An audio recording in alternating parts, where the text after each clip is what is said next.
Welcome to the slop farm. Enjoy the video. You need permissions and a connected dataset before anything else. Start by opening the correct Looker project and selecting the Explorer tied to your model. This ensures field names align with your goal.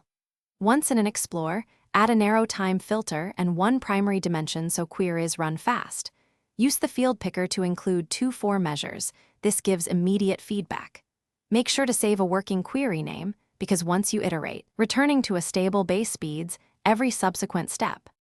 Now refine by layering filters from broader to narrower so you can isolate issues quickly. Add filters one at a time and run the query. This helps you spot high cardinality fields or slow joins. When results look off, open the SQL tab to inspect generated code and confirm join logic. This explains why counts differ. Then add table calculations or pivots to compute ratios or totals client-side.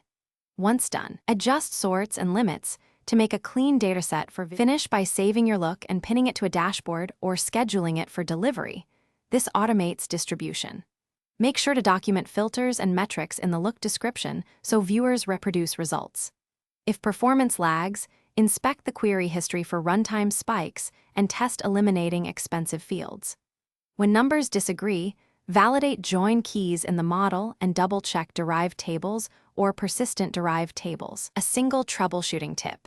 If a result seems wrong, remove recent filters and joins, run a minimal query, then reintroduce elements one by one. Thanks for watching. Consider subscribing if we helped you today.